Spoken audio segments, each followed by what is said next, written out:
নমস্কার, শান্তনু হাজরা বলছি। কালকের বড় খবর, আমাদের মাননীয় শিক্ষামন্ত্রী যাদবপুর বিশ্ববিদ্যালয়ে গিয়েছিলেন একটু পাকামো করতে আর কি। অতীতে রাজ্যপাল থেকে বিজেপি নেতা বাবলু সুপ্রিয়, বহু লোক এই যাদবপুরে ড্যাশ পাকামো করতে গিয়ে শহীদ হয়েছেন। তা কালকে প্রাপ্ত বসু যা করেছেন তাতে উনি মরেও যেতে পারতেন। উনি পটলডাঙ্গা টিকিট কাটা তার প্রায় নিশ্চিন্ত হয়ে গেছিল। যাই হোক, কিছু শুভবুদ্ধি সম্পন্ন মানুষ তাকে বাঁচিয়ে দিয়েছে, নইলে আজকে শোক প্রকাশ করতে হতো। এবং উনি পালাতে গিয়ে একজন ছাত্রকে বিচ্ছিন্নভাবে আহত করেছেন। এটা নিয়েও চারিধারে আন্দোলন হবে, কারণ যারাই আন্দোলনটা করছে তারা হচ্ছে গিয়ে শহুরে নকশাল। এদের একটা চুল ধরে টানতে পারবেন না, টানলে সমাজে বিশিষ্টজনেরা বেরিয়ে পড়বে। এবং এ দীর্ঘদিন, আজকে নয়, সেই বেলপাহাড়ি, সেই মাওবাদী জনবাদী, এই আজকে 100 বছর আগে থেকে এরা আছে। লোকে বলবেন নকশাল পিরিয়ড থেকে আছে, তা নয়। কারণ আমার পরিবারের একজন, মানে 3 পুরুষ আগে একজন চাকরি করতেন ওখানে পুলিশে, তার ভয়ানক পরিণতির কথা আমার পরিবার সবাই জানে। বেলপাহাড়িতে এই নকশাল বা উগ্রপন্থী বা র্যাডিক্যাল যাদেরই বলুন, এরা ছিল, আছে, থাকবে। এবং এদেরকে লালন পালন করে দেশের বিশিষ্ট মানুষ, যাদেরকে এক কথায় লোকে চেনে। তো এদেরকে, এই যে ছেলেটি কালকে আহত হয়েছে, একে বাঁচানোর জন্য সবাই লাফিয়ে উঠেছে। প্রাপ্ত বসু ছোট ছেলে। এবার জানতে হবে প্রাপ্ত বসুটা কে। প্রাপ্ত বসু শিক্ষিত মানুষ। প্রাপ্ত বসু অধ্যাপক ছিলেন, নাট্যকার ছিলেন, কিন্তু উনি এতদিন তৃণমূল করছেন, কিন্তু তৃণমূলের রান্নাঘরটা উনি দেখেননি। আরে তৃণমূল একটা দল নয়, তৃণমূল একটা, বলতে গেলে আমি প্রশংসা করি বলছি, একটা মন্ত্র। এই তৃণমূলে যে কতজন কত কী করেছে, কত চুরি চামারি করেছে, কারুর কেউ করতে পারেনি। কারণ তৃণমূলের একটাই নিউক্লিয়াস, সব জিনিসের যেমনি নিউক্লিয়াস থাকে, তৃণমূলেরও নিউক্লিয়াস আছে, একটাই নিউক্লিয়াস। এই নিউক্লিয়াসই দলটাকে চালায়। এখানে অভিষেক, সেই নিউক্লিয়াসটি হলো মমতা বন্দ্যোপাধ্যায়। প্রয়োজনে অভিষেক বন্দ্যোপাধ্যায়কে ছাতু করে দেবে। এই হলো তৃণমূল, এই হলো মমতা বন্দ্যোপাধ্যায়। উনি লড়াইয়ের ময়দান থেকে বিভিন্ন শক্তিকে কাজে লাগিয়ে, যেটাকে বলা হয় দ্বন্দ্বমূলক একটা ব্যাপার ছিল।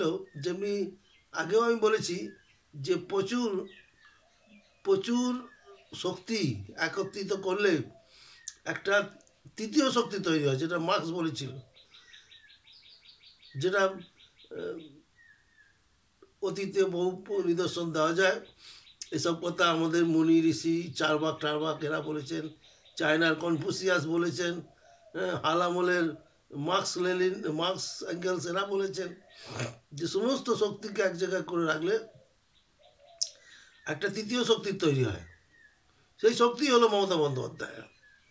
উনি মমতা বন্দ্যোপাধ্যায়ের দলে ম্যানেজারই করেন, কোনো একটা পদ পেয়েছেন, কিন্তু কি জিনিস এখনও সেটা জানেন না। জানলে পরে বোকার মতো সোজাই নকশালদের খাটাতে যেতেন না। কারণ নকশালদের প্রতিপালন করছে, সোজা কথায় এরাই করছে। মমতা ব্যানার্জির যখন ভোটে দাঁড়ায়, যখন ভোট হয়, তখন এই নকশালরা নো ভোট টু বিজেপি বলে, এবং এরা সরাসরি মমতার হয়ে লড়াই করে এবং মুখে বলে মোর ডেঞ্জার লেস ডেঞ্জার। এ তো লেনিন বলে গেছে। লেনিন নাকি বলেছে যে সমাজে একজনকে আশ্রয় নিতেই হবে, একজনকে সাপোর্ট করতেই হবে। এবার দেখতে হবে যে যাকে সাপোর্ট করছি এ খারাপ নাকি আরও খারাপ আছে, সেই খারাপটাকে আটকানোর জন্যে ছোট্ট খারাপকে আমরা সাপোর্ট করছি। তোরা বলে সেই ভিআই লেনিনের কথা যে মোর ডেঞ্জার লেস ডেঞ্জার। তাদের মনে হয়েছে যে তৃণমূল কংগ্রেস অতটা খারাপ নয়, যে খারাপ বিজেপি। সেই জন্য ওরা বিজেপি বিরোধী চিরকালই। এই ধরনের শক্তি যেটা আগামী দিনে অলরেডি হতে শুরু করেছে, যে ডিক্টেটরশিপ।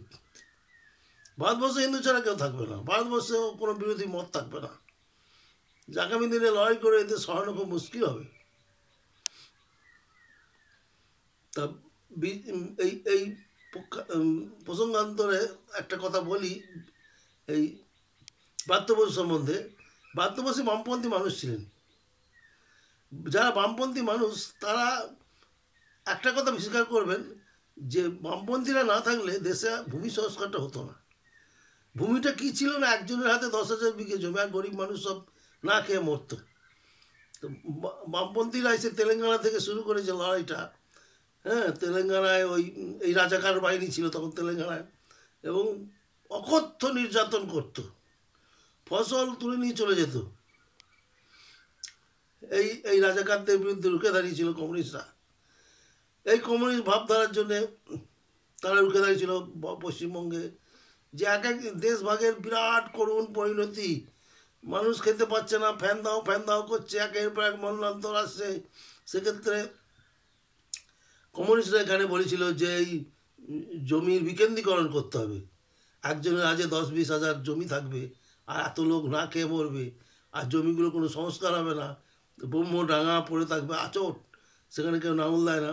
যেইভাবে 100 বছর কমিউনিস্টরা লড়াই করেছে, বেশি খুন খারাপি করতে হয়নি, মাঝে মাঝে নকশালরা কিছু যোদ্ধারের গলা কেটেছে, এটা ঠিক। কিন্তু পরবর্তী দিনে বামফ্রন্ট প্রতিষ্ঠা হওয়ার পরে পুরো সিস্টেমটা নতুন করে, ভূমি সংস্কার ভালো না হোক, আপনাদের পছন্দ না হোক, পুরোনো সিস্টেমটাকে ভেঙে দিতে পেরেছে, তছনছ করে দিয়েছে, এবং আজও রক্ষা করছে। কে রক্ষা করছে? বামপন্থীরা কিন্তু মরে গেছে, জানবেন বন্ধু। আজও রক্ষা করছে এই মমতা ব্যানার্জি। উনি কিন্তু যদি কেউ বিজেপির দলে যেতেন, বিজেপি এই যে ফসল, এই যে 100 বছর ধরে বাম আন্দোলনের যে ফসল, এই ফসল ওরা নষ্ট করে দিত। ওরা আবার জমির যে সিলিং, যে একটা পরিবার এত বিঘের বেশি জমি রাখতে পারবে না, সেই সিলিংটাকে ওরা তুলে দিত, এবং সমস্ত রকম তুলে যে দিতই সেটা আমি বলতে পারবো না, কারণ আমি অত বড় মানুষ নয়, আমি ক্ষুদ্র মানুষ। এবং এই জায়গাটা ব্রাত্য বসু বুঝতে পারিনি, ব্রাত্য বসু একটা স্কেপগোট হয়ে গেছেন, একটা ছাগল যাকে বলে, যাকে দিয়ে বাঘকে ফাঁদে ফেলা হয়। এবং ব্রাত্য বসুর কী আছে? ব্রাত্য বসু যা, সায়নী ঘোষও তাই, যে স্কেপগোট। সায়নী ঘোষ কী আছে? উনি যুব প্রেসিডেন্ট, এবং চাহিদাতে মামলা মোকদ্দমা, কোটি কোটি টাকার দুর্নীতি এমনভাবে তাকে ঘিরে রেখেছে যে তাকে এমপি না করলে তাকে বাঁচানো যাবে না। ভালোই হয়েছে, তাকে যুব প্রেসিডেন্ট করেছে, তার দিল্লি যাওয়া আসা ভাড়াটা পাওয়া যাচ্ছে। তো ব্রাত্য বসু এইরকমই, ব্রাত্য বসু কি মোটেই কোনো বুদ্ধিমান, কোনো ইন্টেলেকচুয়াল নন, যার জন্য স্কেপগোট হয়েছে। এবং কেন হয়েছেন মানুষ বুঝতে পারছেন। রিসেন্টলি যে তৃণমূলের বিরুদ্ধে যে এত চুরি চামারি অভিযোগ ছিল, এবং এর কেন্দ্রে থাকতো মমতার ভাইপো, সে ভাইপোর নাম 3 নম্বর চার্জশিটে বিজেপি বের করে দিয়েছে। এবং বিজেপি এই তৃণমূল সরকারটাকে ফেলতে চাইছে না, যে যা করব ভোটের আগে করব। দীর্ঘদিন ধরে সব পেন্ডিং কেস জমে আছে, হিমঘরে পাঠিয়ে দিয়েছে। এবার ভোটের আগে একটা একটা করে বার করবে, আর তাকাবে, দেখো তোমরা চুরি করেছো, তোমার দল চুরি করেছে, তোমার লোক চুরি করেছে, এবং মেলাইন করবে, যাতে মানুষ বীতশ্রদ্ধ হয়ে তৃণমূলের থেকে মুখ ঘুরিয়ে নেয়। ঠিক আছে, যে সময় ভাইপোর সেই বিখ্যাত ডায়লগ যে আমাকে 15 কোটি দিতে হবে, তোমরা লুটপাট করছো চাকরি চুরি করে, আমাকে 15 কোটি দিতে হবে, তা নাহলে আমি দূর দেশে পাঠিয়ে দেবো, আমি অ্যারেস্ট করিয়ে দেবো, নিয়োগ বন্ধ করে দেবো। তাহলে এই যে ডায়লগ, এ তো স্মাগলাররা দেয়, তোলাবাজরা দেয়। এই তোলাবাজির ডায়লগ আজ প্রকাশ্যে এসেছে। অ্যাটেনশন ডাইভার্ট করতে হবে, এই আন্দোলনকে, এই আলোচনাকে ঘুরিয়ে দিতে হবে। কী করবে না, ব্রাত্য বসুকে প্রত্যেক চাপ দিচ্ছে যে তুমি যাদবপুরে যাও। যাদবপুরে গেছে, আর ওই নকশালপন্থীরা এমনি তারা একটু উন্মুখ হয়েছিল, যে এখন ইস্যু নেই, কি করব। তারা তো ওই যাদবপুর মেডিকেল কলেজ কয়েকটা জায়গায় তারা কেন্দ্রীভূত হয়ে আছে, তাদের মদ আর গাঁজা পেলেই তারা সন্তুষ্ট, তো তাদেরকে তাই দেওয়া হয়েছে। এবং এই আন্দোলনের নামে তাদেরকে কুচিয়ে দেওয়া হয়েছে। এইভাবে অ্যাটেনশন ডাইভার্ট হয়েছে। মূল যে ঘটনা, যে ভাইপোর চুরি, সেটা আর কাল থেকে হবে না, এই নিয়ে চলবে। ধন্যবাদ।